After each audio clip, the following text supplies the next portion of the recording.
Hi, my name is Manuel Salas, and I'd like to invite you to the webinar, A Quick Review of Pronunciation Principles on September 19th. This webinar will focus on the most important features of the spoken system of the English language at three different levels: the phoneme, the word, and connected speech. It is always good to review aspects of stress and intonation, among others, in order to improve our pronunciation as teachers of a foreign language. Pronunciation is like the business card for us, and it may be vital during a job interview. But the most important consideration is that we are the first models for our students. See you then. Bye-bye.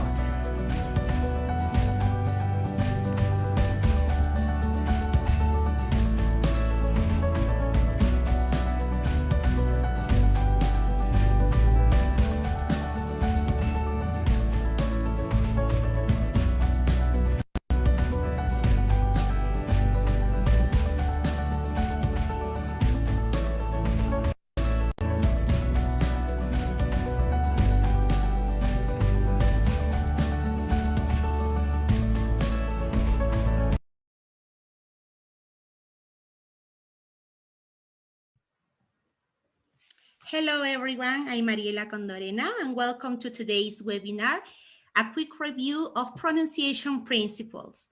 Before we get started, I like to go over a few items so you know how to participate in today's event. Remember, this is our 14th live webinar. Some direction that you have to consider, there are, please, type your questions in the comment section together with your name and place of living. The answers to your question and comments will be replied by our guest speaker at the end of the webinar in the question time session. And when finishing the webinar, we will share a link for you to have access to the exit ticket, which will be available for 20 minutes. Now, it's time to know our guest speaker. Mr. Laura, could you introduce him, please? Yes, Miss Mariela. Hi. Good afternoon, dear teachers. Yes, of course. Let me introduce to Manuel Salas, ELT degree from National Pedagogical Institute Monterrico, Masters in Education Management, and Doctorate Studies in Education at Universidad Mayor de San Marcos. Certificate of Proficiency in English of the University of Michigan, and Certificate of the MS Office Support Specialist from Cybertech. Training in coaching at Pontificia Católica del Perú University, Diploma in Education Management at the Escuela de Directores de IPAE, more than 30 years experience in schools, academics, and universities. As teacher, academic coordinator, deputy headmaster, ample experience as teacher trainer and ELT advisor, giving workshops throughout the country as a freelance consultant for Pearson, Macmillan, and Greenwich. In addition to the educational projects experience in designing virtual learning environments, latest experience as ELT specialist for elementary school at Minedu. And then this webinar, dear teachers, will focus on the most important features of the spoken system of the English language. Three levels will be considered: sound, word, and sentence. It is always good to review aspects of stress and intonation, among others, to improve our pronunciation as teachers of foreign language. Pronunciation is business card for us, and it may be a vital for a job interview. However, the most important consideration is that we are the first model for our students. Dear Manuel Salas, the audience is all yours.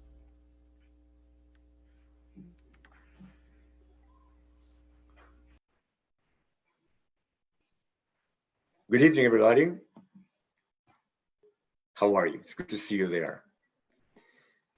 Well, this webinar, a quick review of pronunciation principles, is specially designed for teachers, and it's a review because for many of you, this is something that, well, we have already studied, but maybe, from time to time, we need to review.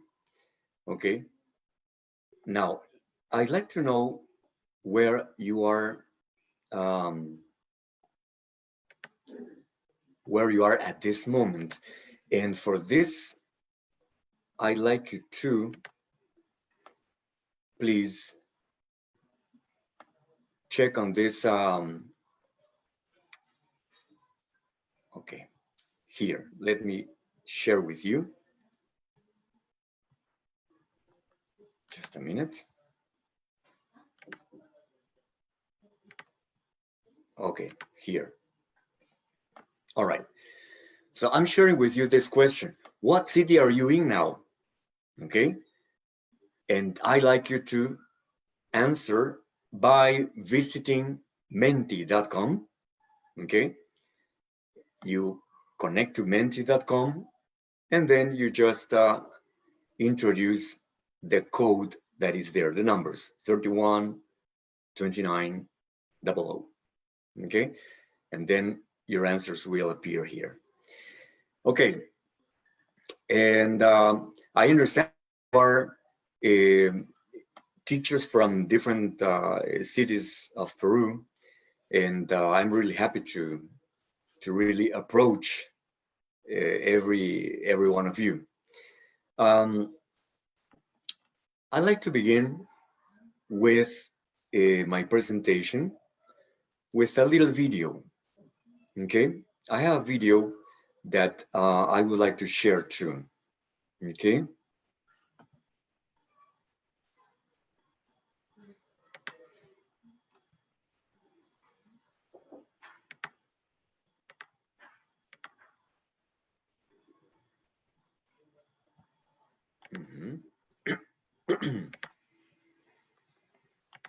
Okay, I'm sure you will remember this this film.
Oh, dear Manuel, we got some problems for listening the audio.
Okay.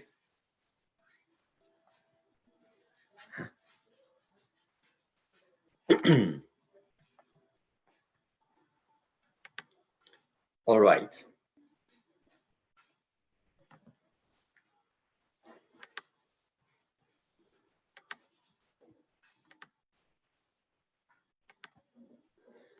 Okay. So, did you remember the film? This is a situation in which, okay, yes, it's a situation in which this inspector uh, wanted to improve his pronunciation in English. Okay, you know, he speaks French. Okay, and he tried and tried, and there was one word that he couldn't pronounce correctly that became a mess at the real situation at the airport. Okay, so situations like this happen every day. Okay, and imagine we try to teach our students. Okay, but we as teachers need to be the model for our students. Okay, so first we need to pronounce well in order to teach our students how to pronounce better and better and better. Of course, now we have lots of materials at hand. We have recordings, okay, lots of audios everywhere, so that we can play them in class and our students listen and listen. But then there's the interaction. There's interaction between students, okay, and the interaction between a teacher and students. And so here is when we need to connect and show them the right way to pronounce. Okay, great. All right. However, when we try to pronounce well in English, the first thing we need to know is the phonemes of the language. We need to know the sounds. We need to identify those sounds. For example, if we overhear people speaking and we hear something like sh, we say, oh, they're speaking Spanish.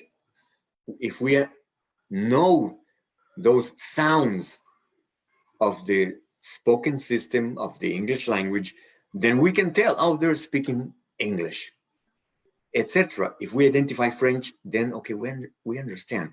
They may be at some distance, but we overhear and grasp the accent, the sounds, okay? These sounds are called phonemes, yes, technically in phonetics, they're phoneme. So we can tell that, okay? Now, we all have a mother tongue, or mother tongue in our case is Spanish. This inspector was French, and we all have this accent that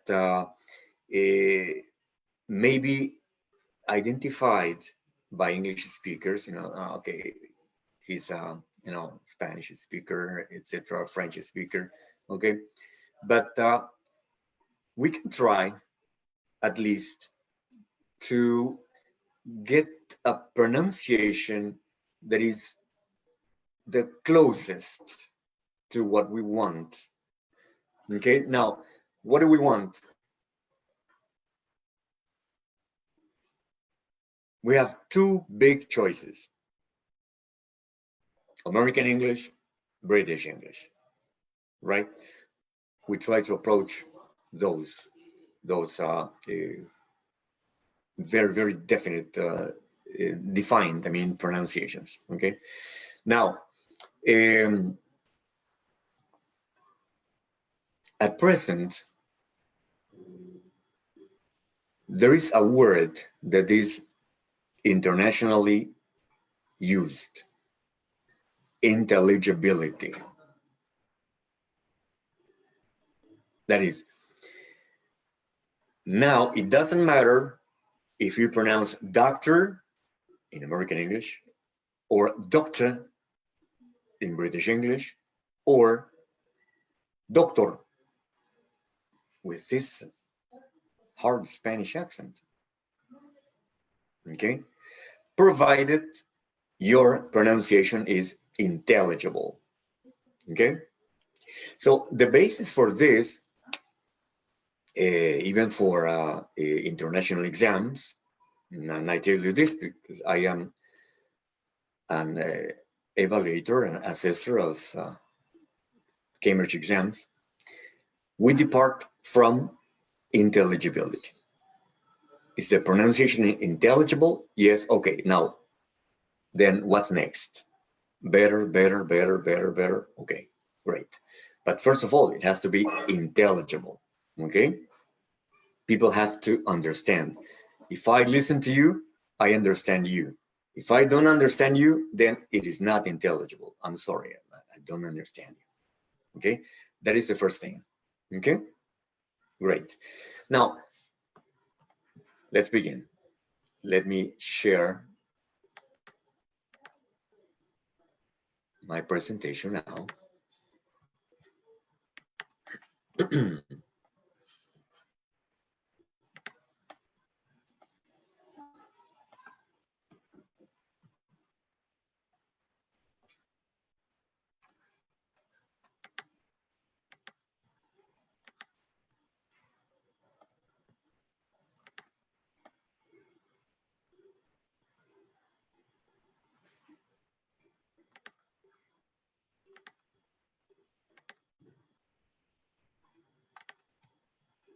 Okay, there we go.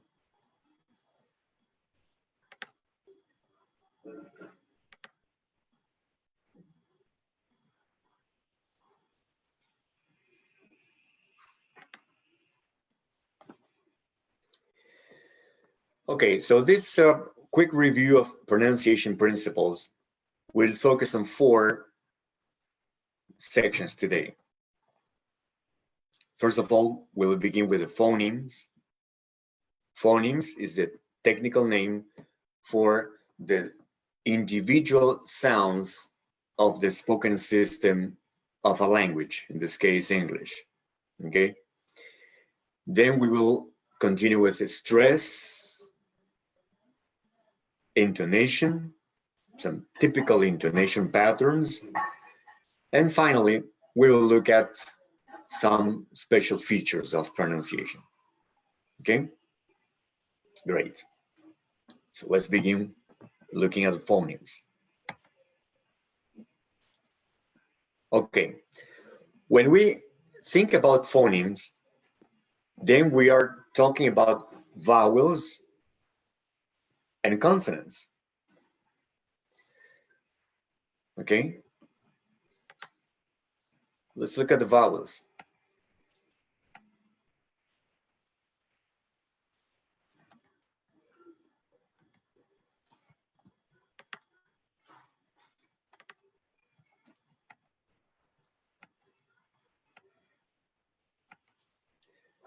Here,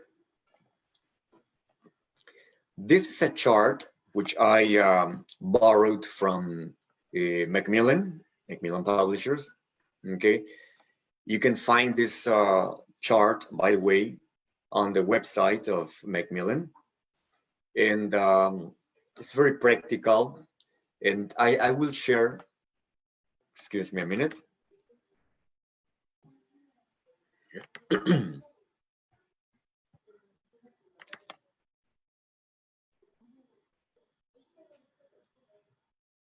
Okay, I have it at hand here.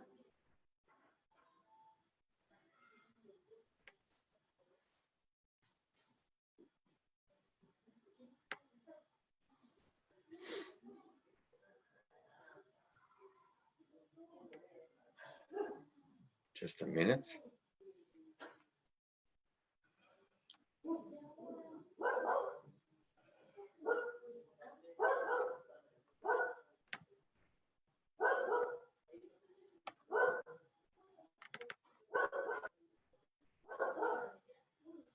Okay, here we go.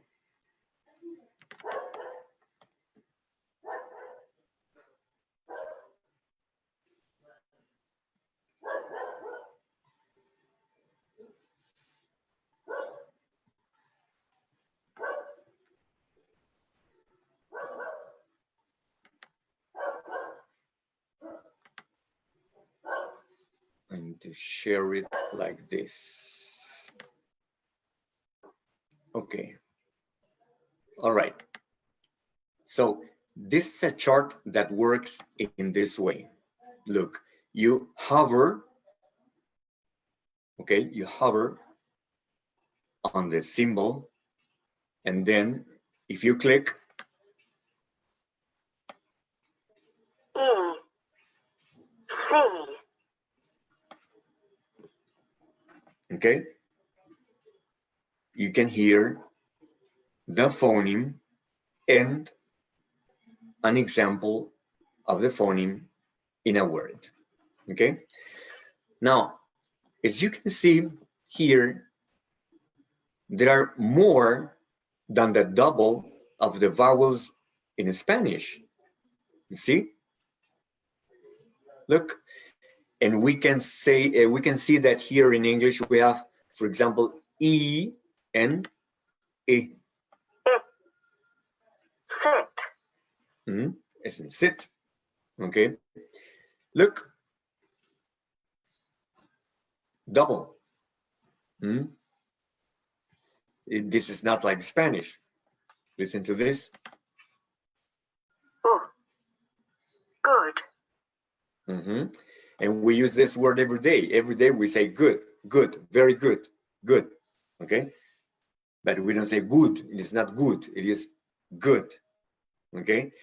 Your lips remain horizontal and you say good. You want to make good, but your lips won't let you pronounce good. Okay, they remain horizontal. And you feel some tension here when you say as in good. And this is the sound for good, could, and would. Would you like some water? Could you do me a favor? Okay, now this is different. two, Right, this is like number two with your lips rounded.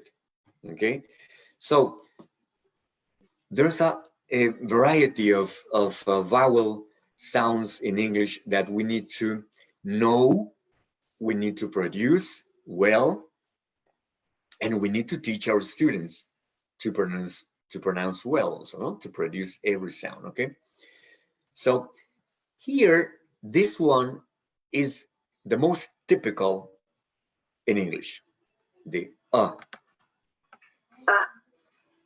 away, okay, as in away, yes, etc.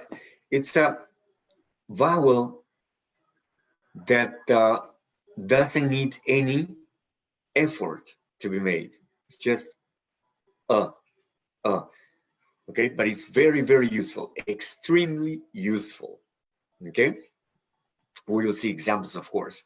All right, so vowels. Now here on this chart we also have consonants. Okay, consonants. All right. Here we can see consonants that make a difference with Spanish also. For example, this is the ch, but this is the j, j. This is the strongest sound in English. J, as in just a minute. Okay. We don't say yes a minute. No, it's j, just a minute. Okay. So this is very important. Okay. Here we have these two, which are produced, as you know, with the tip of your tongue between your upper and lower teeth. So here, thing, okay, thing or think. And this one is in the same position, but you use your voice. It is different. this, Okay, it is so basic, so popular. We use it every day. We say the book. We say this, that. Okay, so we cannot confuse the with the. We don't say this, no, we say this, that. Okay, so you see, they are phonemes that are very important to make a difference, all right, in our pronunciation. This pair here, this pair is also very famous. The s, z, s, z. Vibration makes a difference, all right, as well as in here. Sh, sh, sh, sh. We make a difference there, all right. So this is just a matter of practice, but we need to know this. This is a courtesy of Macmillan. Okay, I hope you can visit the website and get this chart for you to practice at home every day. Okay, all right. Here on this corner on the right, we have vowel sounds which may look a little bit strange, but this is because of the difference between American and British English. Okay, you know that in British English, the R in final position is not pronounced. Okay, so a word like here, okay, in British English is just here, and that's why we can see this symbol. Okay, we can see the E plus the schwa. By the way, this phoneme has a name, schwa. Okay, so ear. Okay, and the same thing happens with this is British, okay, like poor, or okay, air may happen in both British and American English. We will see this later. Okay, a, no problem with a, oi, typical diphthong, I, okay, ow, and look here. In American English, we say oh, but this is British, okay? And British will say oh. You see? That is a difference, all right? So imagine, I don't know. That's a difference, okay? When you meet somebody, you identify from the first hello. Okay, is it hello or hello? Okay, yes, definitely. Okay, let's go on.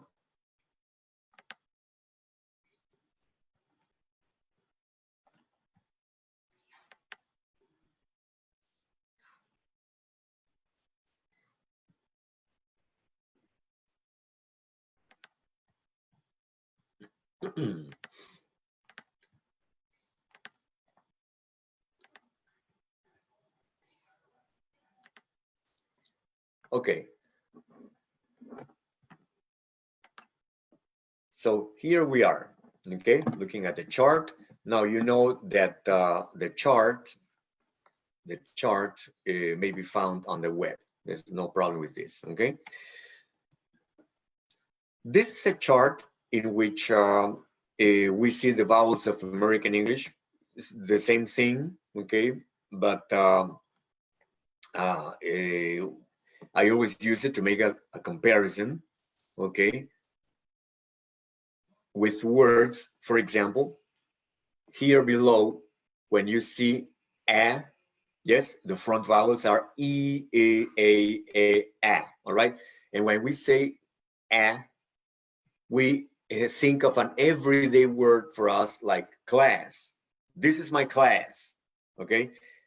But British will say, this is my class, okay? So if you look at the chart, here, there will always be this difference, okay? Class and class, for example. And if you look here, this vowel a in American English, we say pot. I need a pot to cook, okay? Yes, you cook in a pot. Now, British would say pot, okay? In our everyday speaking, I say, no, I'm not. Or in British English, no, I'm not. Okay? So that's the difference, not and not. Okay? And this finally takes me to the O, which I mentioned already. O, like boat. And in British, we make a substitution. Instead of O, we say So not boat, but boat. Okay, in that way. All right, great. Let's continue.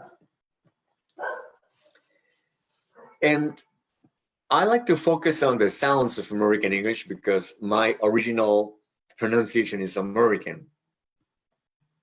Though when I studied for my degree for 5 years, I had 5 summers British people. So I had to relearn how to pronounce in British English.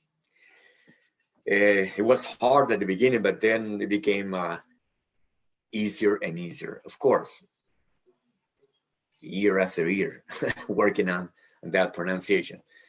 So it's all the same for me if I speak in American English or in British English, no problem.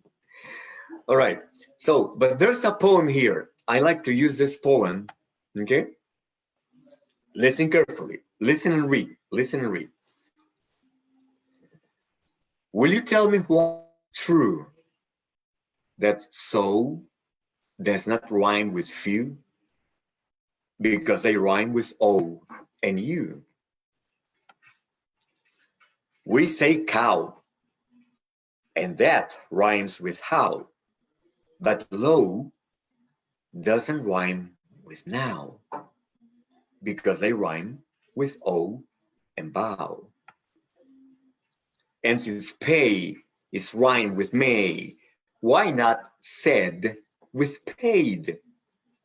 Because they rhyme with bad and made. Now here's another one for you.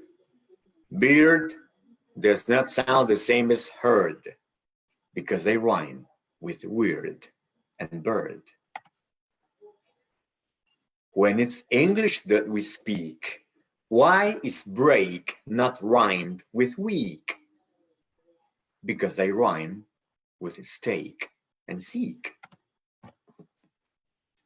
We have blood that rhymes with mud, food that rhymes with rude, and good that rhymes with could.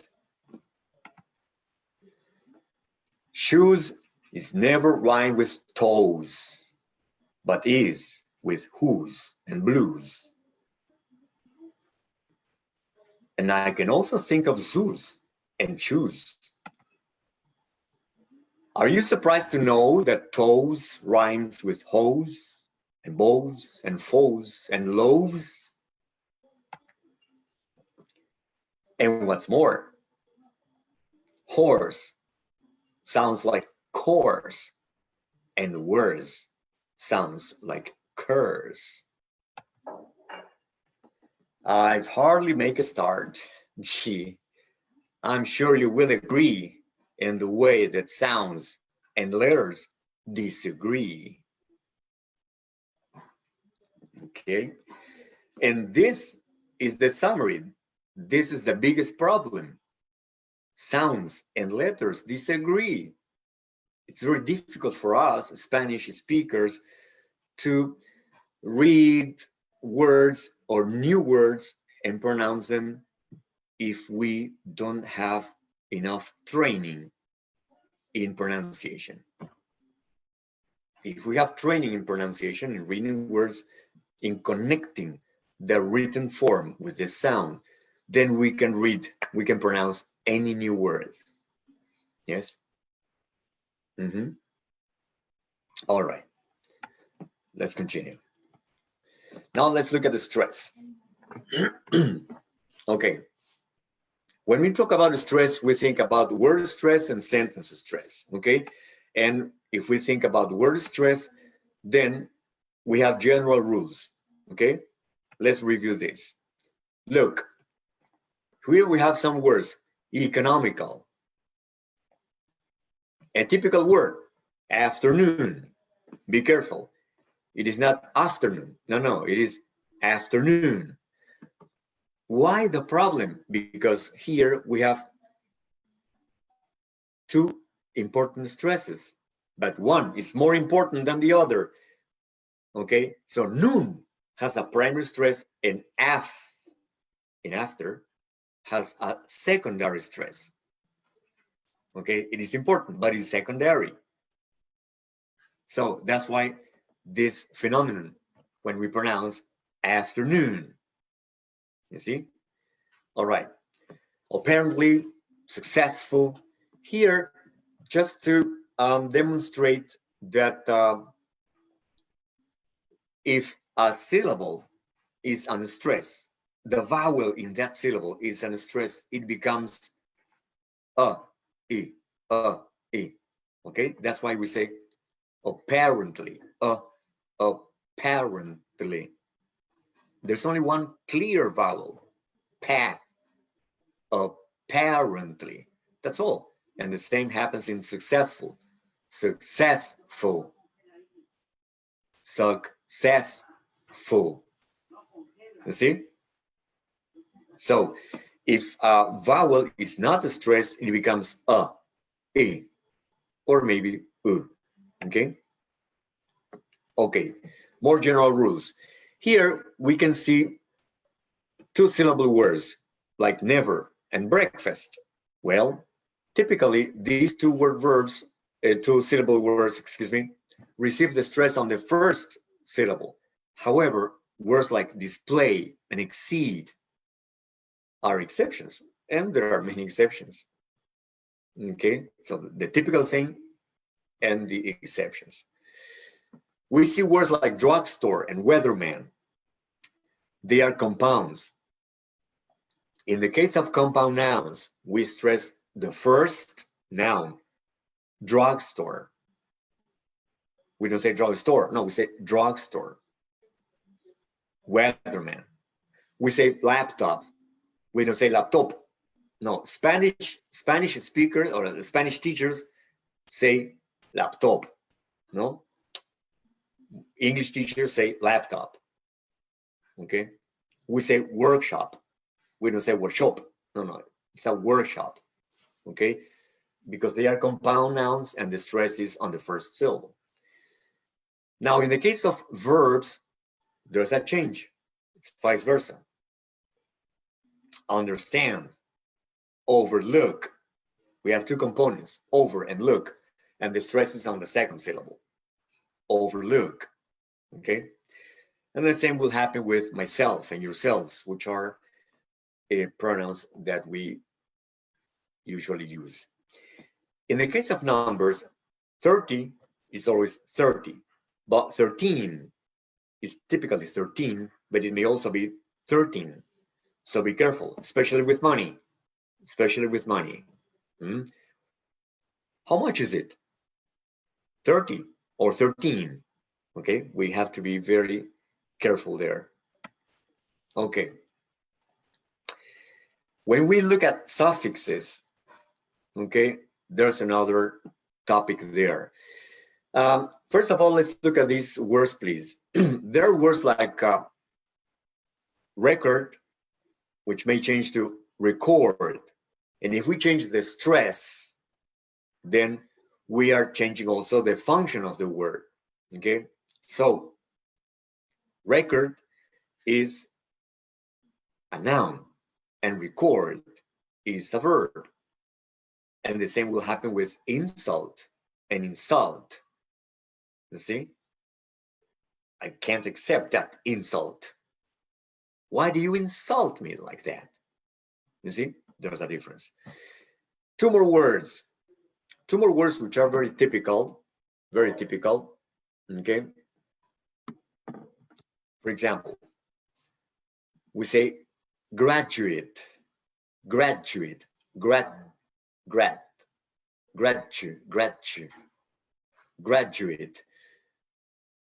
Graduate is a noun. Yes, I am a graduate from San Marcos University. Okay, but there's also graduate.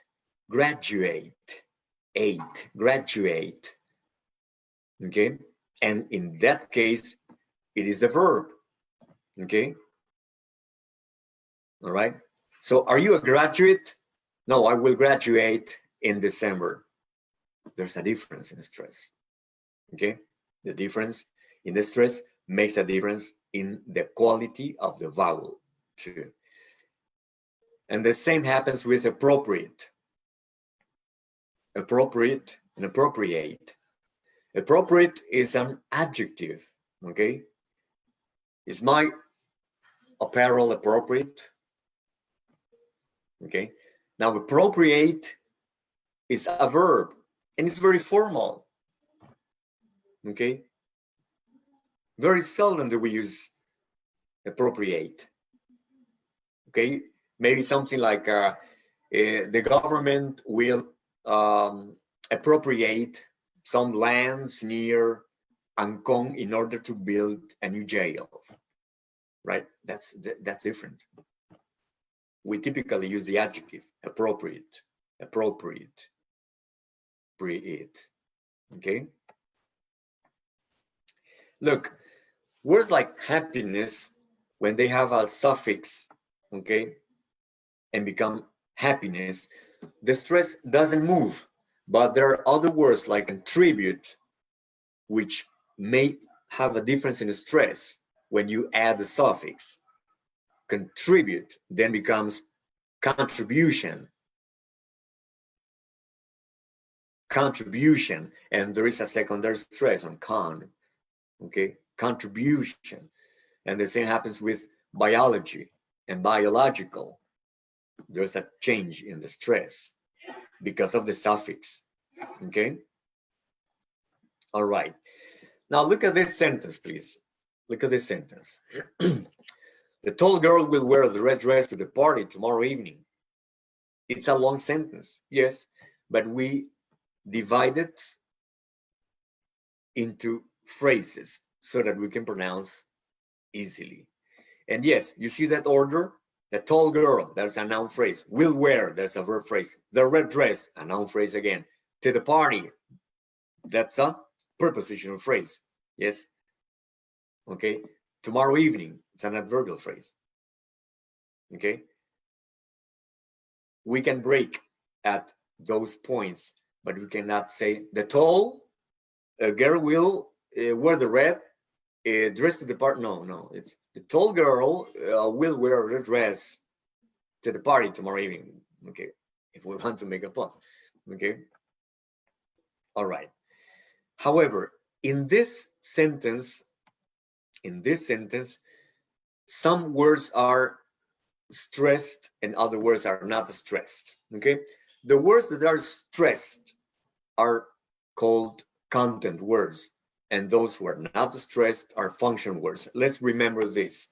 Content words are nouns, adjectives, verbs, and adverbs.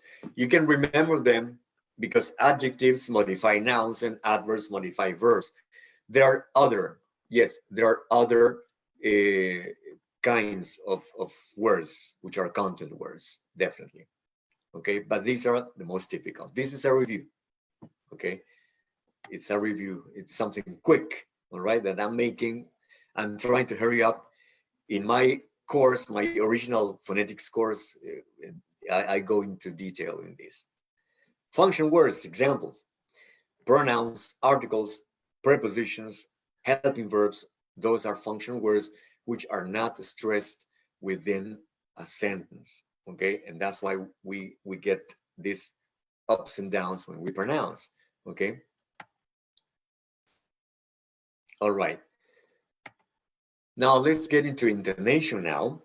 And when we talk about intonation, you immediately think about the typical falling intonation and rising intonation. Yes, I know you remember. Falling intonation, like, she waits for me after class. She waits for me after class. Class, you go down, you fall.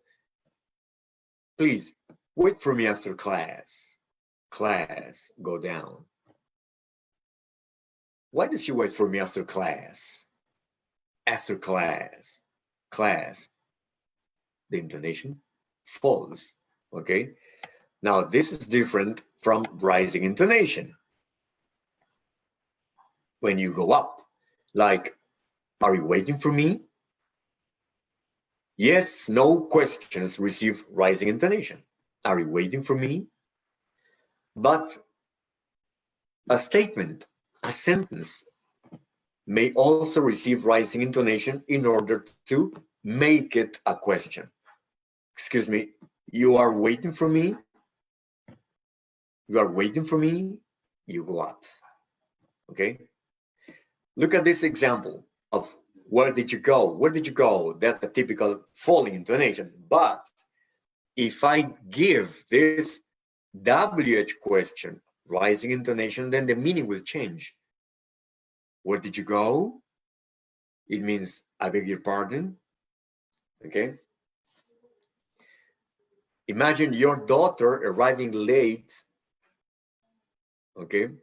So you ask, where did you go? The typical question, where did you go? Falling intonation. Where did you go? And your daughter will answer, oh, I went to Patty's house. The problem is that you called Patty and she said that she hadn't seen her daughter earlier. So then comes your next question in a different intonation pattern. Where did you go?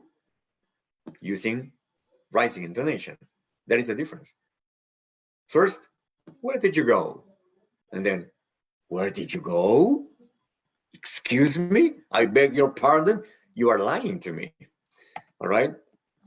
Well, some typical patterns here, like when you make a list of things, then you go up, up, up, and down. Like, I bought grapes, bananas, and pears. Or, we eat at a drugstore, a cafeteria, or a restaurant. Okay, so it may happen with and, it may happen with or. Okay, and when we have choices, look, we say, you can do it in writing or orally. So you go up and down. It may be a question. Do you prefer chiclayo or puree? Chiclayo goes up or puree goes down. But there is a case of my next question. Look, have you ever visited Chiclayo or Piura? This is a double yes, no question. Have you ever visited Chiclayo or Piura? I mean, the meaning is, have you ever gone up north in Peru? That's the meaning. And finally, in this, short list of examples, of typical patterns. Tag questions. You are a nurse, aren't you? Falling intonation. Or, you are a nurse, aren't you? Rising intonation. The meaning changes. Remember? If you are sure about the information, the tag question is not real. It's not real. Okay? So you know that the person is a nurse. This is just confirmation. You are a nurse, aren't you? Okay? But if you're not sure, then that question becomes real. Excuse me, you're a nurse, aren't you? You see, because you go to a hospital and you find ladies in green, in blue, in white. I mean, if it is the first time for you in a hospital, then you are confused. So that's why you ask. Okay? It's a different thing. All right? Okay. So, special features to finish here. Stress for emphasis. Right. Imagine a question like this. Will you drive to the office tomorrow? Tomorrow, we typically stress the last word in the sentence or the question in this case. But we can stress any other word for emphasis. For example, will you drive to the office tomorrow? To the office? Okay, it's different. Will you drive to the office tomorrow? Will you drive to the office? I mean, drive, not take the bus. Okay? Or you might like to emphasize the you, like, will you drive to the office tomorrow? Will you? I mean, not me, you. You see? So we can stress any element in the sentence for emphasis, all right? This is the case of aspiration. Let me check the time. Excuse me. Oh, it's late. I'm late. All right. And this is the case of aspiration. Okay. When we pronounce paper, paper with some air that is flowing. Okay. It's not paper. No, it's paper. Total. Conquer. Okay. And as you notice, this is the case of the those three phonemes, okay? This happens in initial position, as you can see, initial at the beginning of the word, but they can also happen in medial position. For example, intensity, psychology, important, okay? Aspiration is one of the phenomena that we have in English pronunciation. There's a natural insertion of schwa. Remember this symbol, the schwa, the natural insertion, because it happens when we make a front vowels. For example, a word like seal, okay, between a front vowel and L, the schwa is inserted naturally. So we say seal, bill, fail, well, shall, okay? And between a front vowel and R, we also do this, like near, hair, pair, okay? It's not only pair, no, not pair, it's pair. It's not here, no, it's here with inserted there, okay? There's a difference. It makes a difference. Okay, I'm finishing with these two sections. Syllabic consonants is the case of words like little, Latin, saddle, sudden, tunnel, okay? So it's like a vowel disappears, okay? We can very well pronounce little, yes, little, but we can also pronounce little, Latin, Latin, Latin, you see, etc. All right.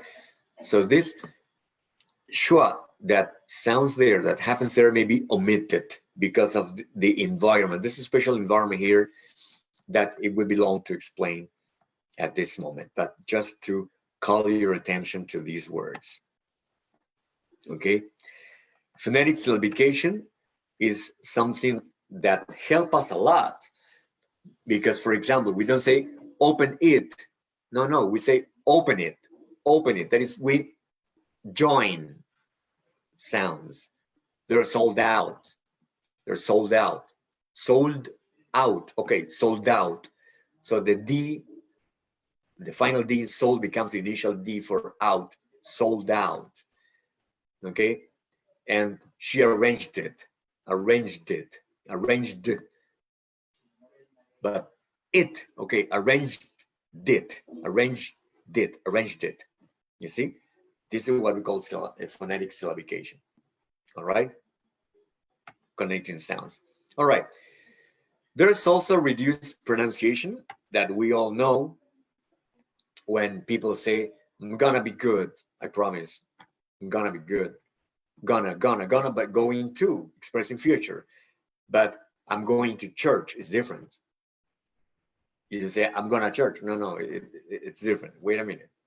Or, what have we gotta eat? Versus, what have we got to eat? It's different. How much does he want to do it? And how much does he want to do it? It's different.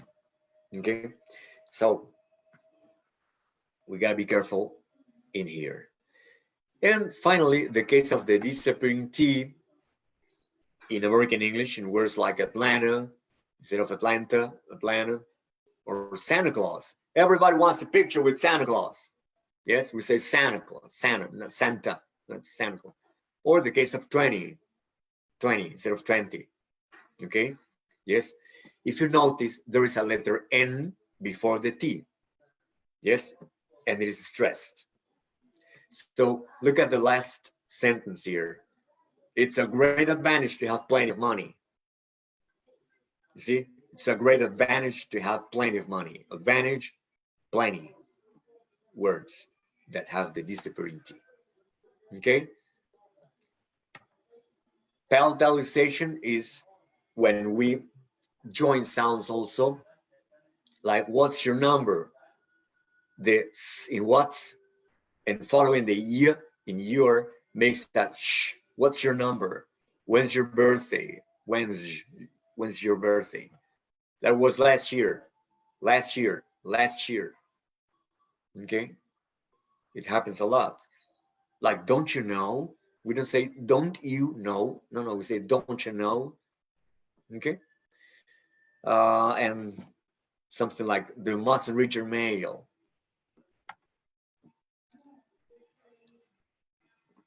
Dear colleagues, thank you very much for your kind attention. And I'm very sorry I got late. It is 7:03. Thank you very much.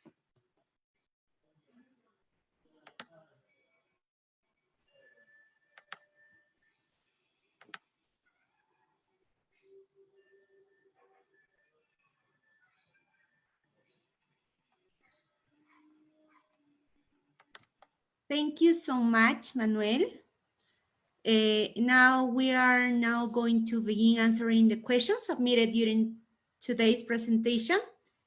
Are you ready? Sure. Okay, great. Now please, Kevin and Angela, could you help me? Yes, I'm here. Can you listen to me? Yes, I'm listening to you, Kevin. Oh, perfect. Thank you. Thank you so much for this wonderful webinar. I mean, it's so important for us, for all teachers, to practice pronunciation. And there are many people here. For example, we have Natalia Garcia. She's from Argentina. But many teachers for different part of the world. We have also Ana Lucia Velez from Ecuador. Of Great. course, here we have one more time Jerry Wallace from Argentina, Mm. and I'm from Bolivia too. From Bolivia too. Thank you so much, dear teacher Manuel. Colombia too. Well, the first question that we have for you is this: um, How tongue twisters help to improve our pronunciation, especially for our students? I think the first thing that you have to do, uh, use a lot of correct input. That is the audio you use to accompany your classes. You use a course book. Typically, you use a course book, and this course book has audio. So you need to make your students listen a lot of audio, a lot of this correct pronunciation. Okay, and the most important thing here is in primary school. This is something that I usually criticize. I criticize primary teachers who sing dialogues or sentences instead of pronouncing just as every day. Like, for example, something like, I don't know, maybe the table is blue. Okay, and the table is blue. Nobody speaks that way. Nobody. You have to speak at normal speed. Normal speed, always at normal speed. And you will see that your children and, well, adolescents, also and adults, will grasp the correct stress and intonation. Stress and intonation, that's very important. But at natural and normal speed. Don't sing. That should be my first piece of Yes. advice. Yes. Mhm. Thank you so much. Another question from Miss Consuelo Cáceda says, "What should students need to be taught in order to be understandable when expressing their ideas? Intonation or stress?" Both. And intonation comes along with stress. Intonation comes along with stress. Yes, because if you miss one of them, then it's like a person walking with only one leg. No, I mean, it is not the same. Okay, so you need to have this package. Okay, the whole package, right? I mean, the correct vowels and consonants, correct stress, and correct intonation. And this will happen as a package again, okay? Of course, when you have your classes, there's like a moment, okay? Like a little corner where you will focus on some vowel or some consonant, especially, okay, or maybe stress or intonation, whatever. But this will happen just, I mean, as quick as just a little moment, right? But you don't need to devote a lot of time to this. You need to devote time to input. Mhm. Yeah, yeah, that's right. Yeah, totally agree. Yes, another question that we have from our teachers is, what or maybe which website do you recommend us to practice pronunciation, of course, for teachers and for students, Eh, especially in these virtual classes? Mhm. I would recommend, on the web there, well, see, years ago it was very difficult, but now it's very easy to find lots of sources of information. But officially, I would say that you can visit, for the ABC, you can visit the BBC website. Okay, on the BBC website, you will find a, step-by-step explanation and even exercises for the correct pronunciation. Mhm. That should be the beginning, your beginning. Yes. Yeah, thank you. We have special greetings for you.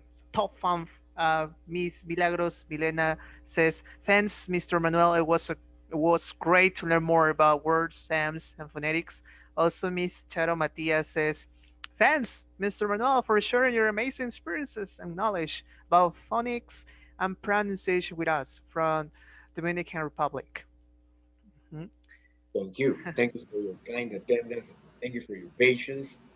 And just go ahead and practice. Yeah. Uh, Another teacher, Miss Cecilia Mayanga says, any other tip to help my students to improve their pronunciation? She considers that town twister is a good one, but maybe you can give us other activities to play in this virtual classes, especially for our high school students. That's so difficult, the internet connection. So maybe you could know some ways to help us in this situation. Okay. As I mentioned before, it's a package. And I consider always several steps. Okay. Look, I will go back to the ABC in pedagogy. Okay. You cannot ask a couple of students to say a dialogue if they haven't practiced before. One thing, first step. Okay. Okay. So it is not like, okay, so now you are this and you are, okay, go to the front and talk. Wait a minute. Have they been trained? So they need to, first, they need to say it several times. They need to repeat this several times to get used to the sounds, the phonemes, vowels and consonants, to the stress and intonation. Mm. Okay. All right. So, but before that, that was number two. I started 3, 2, 1. Before that, how can you ask students to repeat something if they haven't heard it before Yeah. several times? Several times. Okay? So this is the ABC. First, they need to be exposed several times. They need to listen to. I mean, if our purpose is a dialogue, well, okay. So listen to a dialogue. You play the dialogue several times, so our students can get used to it and using different strategies. Okay, like for example, okay, identify the animals in the dialogue, so they are listening for a purpose because there Mhm. is always a purpose, and then they will repeat several times. Okay, and only then you can tell them, say, recite. In this case, we're talking about reciting. Recite the dialogue. Okay, using different prompts. Okay, because if in the dialogue I have a couple of animals, then you will stick on the board different animals so that they can create new dialogues, just substituting, but they already have the pattern. See, that makes a difference.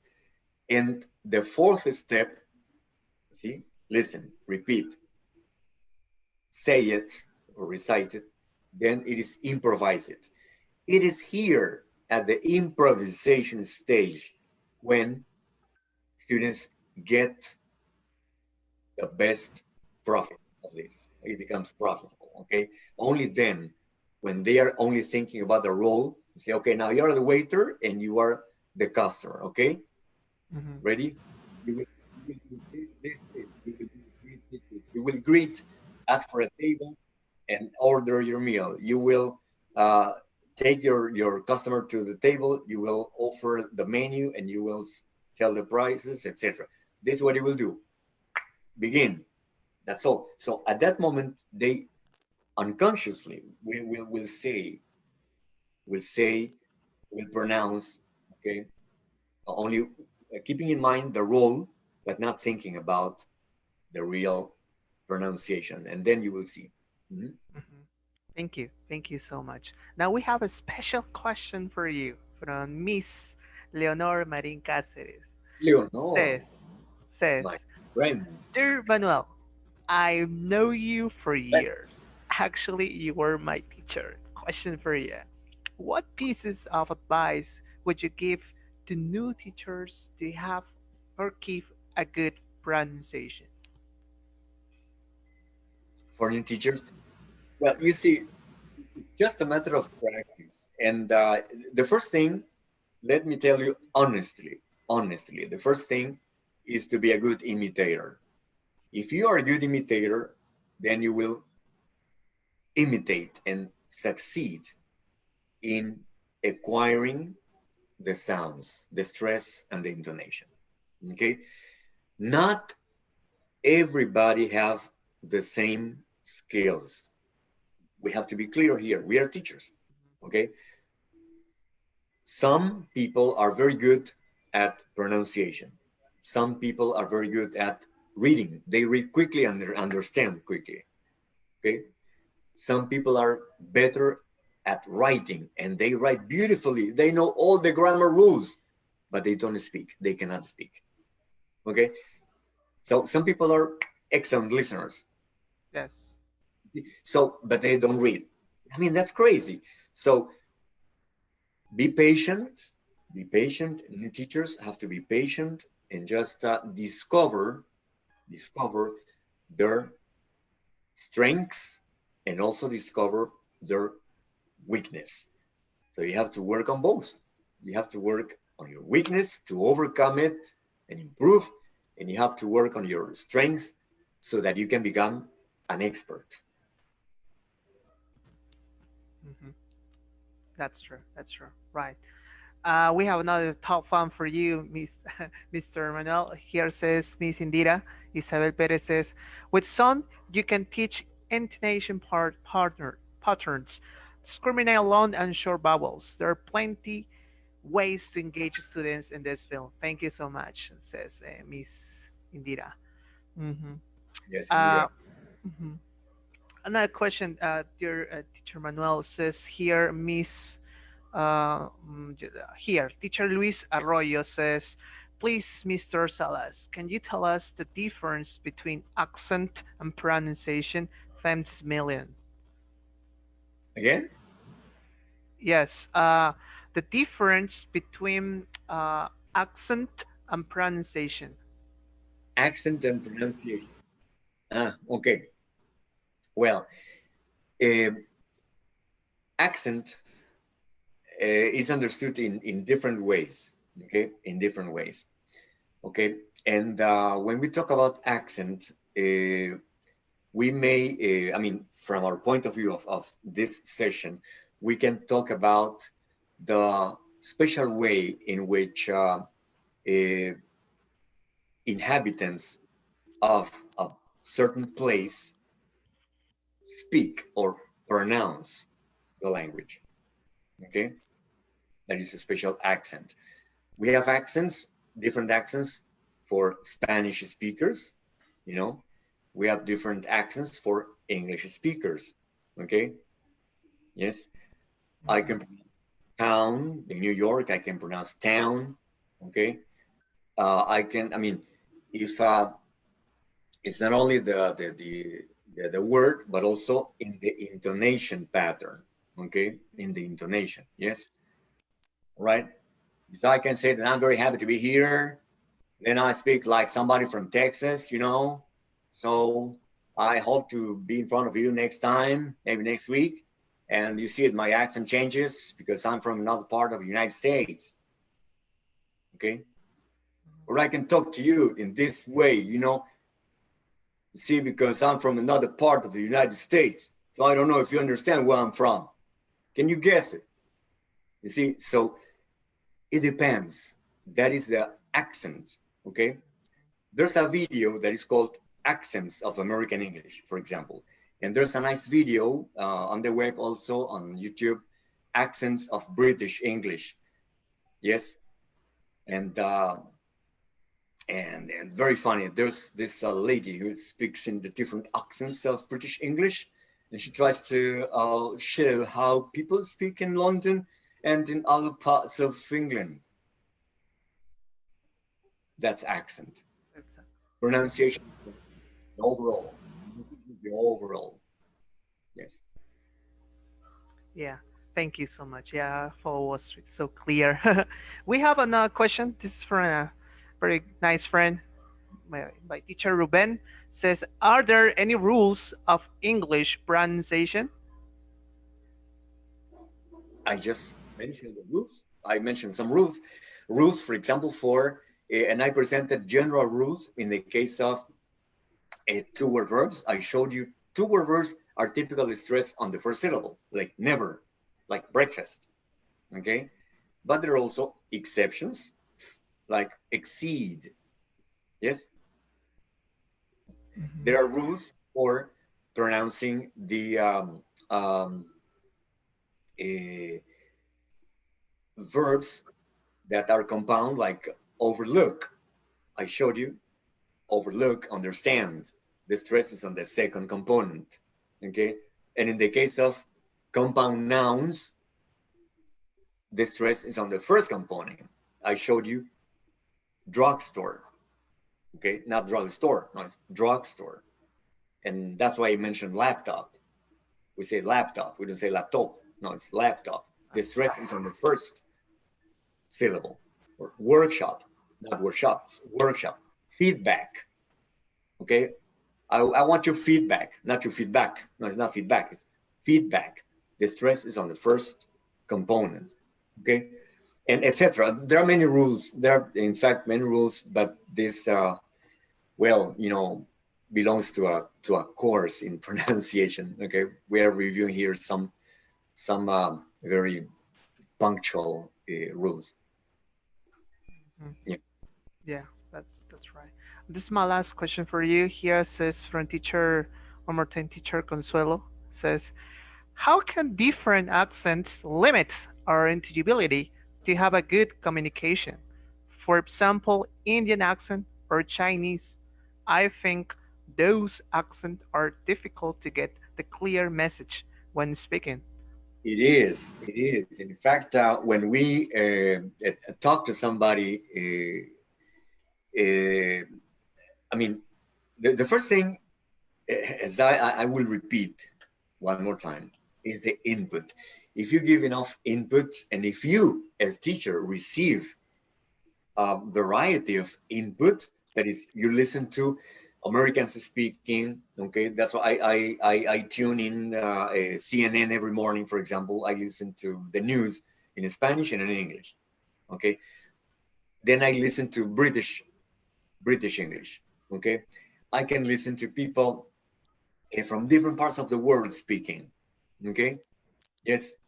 Then your input will give you a better repertoire of accents. So when the moment comes and you meet somebody from a different country, then you can succeed in understanding. If it is something completely new, then it will be difficult, really difficult. But it takes, I don't know, it may take, depending on your level, of course, of English, it may take 1 minute to tune in, no, to the person. I mean, you're talking to. Okay, and then you catch immediately, little by little. Okay, yeah, and then there's no problem. Your conversation flows, no problem. That's right. Thank you so much, dear teacher Manuel Salas. Please stay with us. Don't leave, please. Okay, Miss Mariela.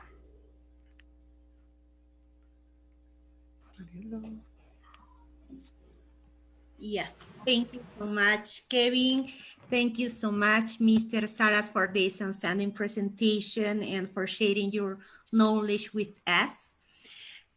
Bien, ahora vamos a continuar con una parte muy importante. Les anuncio desde ya que la próxima semana tenemos nuestra última jornada de webinars con la cual estaríamos ya cerrando este ciclo de webinars en los que creo que todos, estimados maestros, hemos aprendido juntos. Y para cerrar este ciclo de webinars, hemos elegido un tema que yo sé que es importante para todos nosotros. Hemos visto ya que se acerca bueno, para todos los que trabajamos en instituciones públicas y también seguramente lo practican en las instituciones privadas, esta semana que se viene de la reflexión de los aprendizajes, el tema de la evaluación formativa. Así que tenemos a expertos que van a venir a apoyarnos el próximo fin de semana para dejarnos listos y preparados para poder aplicar la evaluación formativa como debe de ser. Vamos a tener el día viernes 25 de septiembre a Fernando Llanos con el tema de evaluación formativa o informativa.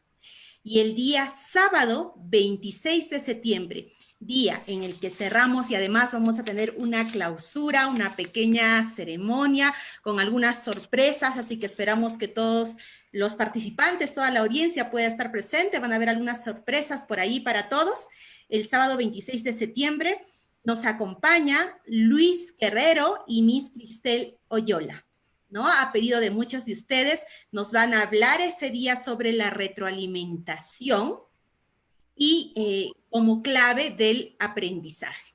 Bien, entonces tenemos 2 webinars espectaculares con los que vamos a cerrar este ciclo de webinars. Como ya lo mencionaba Mr. Fernando Llanos, para que tengan una idea del ponente que vamos a tener, es magíster en la enseñanza de lectura y escritura por la Universidad Peruana Cayetano Heredia y bachiller en lingüística por la Pontificia Universidad Católica del Perú.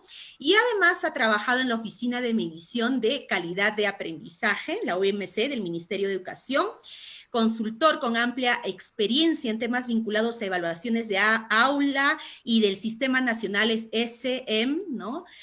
Como internacionales PISA, ¿no? CERCE, vinculados a las competencias de lectura y escritura en educación básica regular, ¿no? Esto entre otros, dentro del tema que nos va a presentar, evaluación formativa o informativa.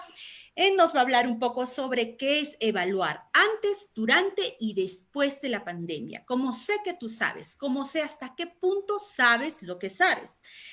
¿Qué sigue después de que sabemos lo que sabes? Todas estas preguntas muy relacionadas a nuestra práctica en aula y con nuestros estudiantes en este webinar. Te compartiremos algunas reflexiones sobre la evaluación formativa para el aprendizaje del propósito, criterios, evidencias e instrumentos. Y como ya les mencionaba, este conversatorio que nos va a tener al experimentado Luis Guerrero, director de la revista Educación, y a Miss Cristel Oyola, que también es especialista en diseño curricular, hablándonos sobre la retroalimentación como clave del aprendizaje, ¿no? Sabemos que se ha convertido en algo obligatorio en nuestras sesiones de aprendizaje. Consideramos que trabajamos en el marco del enfoque por competencias y la evaluación formativa desde el inicio de la implementación del nuevo currículo nacional bajo diferentes fuentes de información, así que nos hemos venido enriqueciendo con respecto al tema. Sin embargo, aún existen muchas dudas que nos llevan a reflexionar y que vamos a desarrollar y descubrir las respuestas en este conversatorio. ¿Cómo retroalimentar? ¿Qué retroalimentar?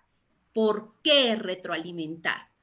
Nuevamente, para ayudarnos a aclarar estas dudas y más, vamos a tener el grato honor de contar con la presencia de Luis Guerrero y Miss Cristel Oyola. Así que el próximo fin de semana que cerramos este ciclo, no se pueden perder estas 2 presentaciones y todas las sorpresas que vamos a tener en la clausura. Están cordialmente invitados todos. Y pasamos, Kevin, aquí me ayudas. Dime, dice Mariela. Bueno, agradecer a todos por su presencia, sobre todo pues magnífica ponencia, estimado Manuel Salas. Y bueno, vamos pues a la parte que nos tiene un poco tensos, la parte del exit ticket. Este exit ticket es muy corto, así que creo que no habrá mucho problema. De todas formas, estoy también compartiendo en el chat, ¿ya? El exit ticket, para que ustedes puedan ir también completando, y voy por el deletreo para que no exista ningún problema, ¿ya? Es bit.ly/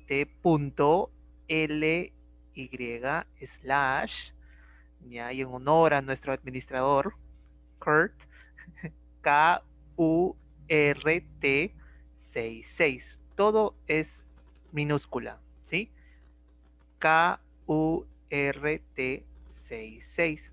No nos olvidemos que tenemos, como indicó Miss Mariela al comienzo, solamente 20 minutos. Así que por favor, Te robo Miss, aquí, Kevin, sí, unos minutitos de sí, repente. claro, sí, claro, sí, El día de ayer hemos tenido una cantidad de audiencia, pero al ver los resultados de los formularios que han sido completados, la cantidad de formularios ha sido mayor, ¿no? La cantidad de personas que han llenado el exit ticket.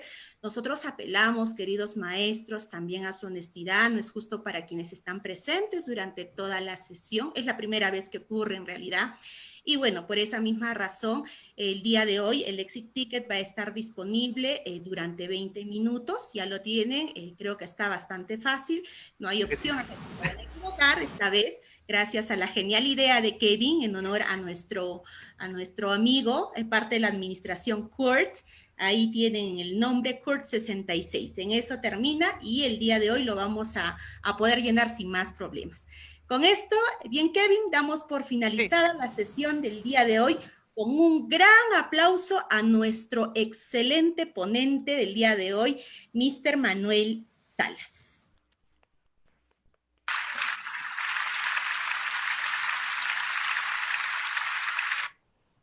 Bien, todo el equipo de administradores estamos presentes, estimado Manuel, para agradecerte realmente la audiencia. Ha quedado maravillada con todo lo que has podido compartir el día de hoy. Nos va a ser de muchísima utilidad.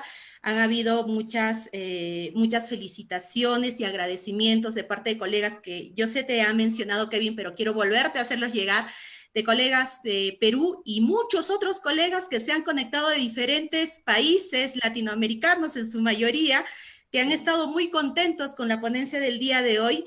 Excelente una presentación, sabemos que eres un especialista en el tema y una vez más, con toda humildad, muchísimas gracias por aceptar la invitación y estar presente para compartir todo ese conocimiento con nosotros. Gracias a ustedes por la invitación y en cualquier momento para alguna otra, no sé, alguna otra ponencia, algún otro tema, también estaría disponible.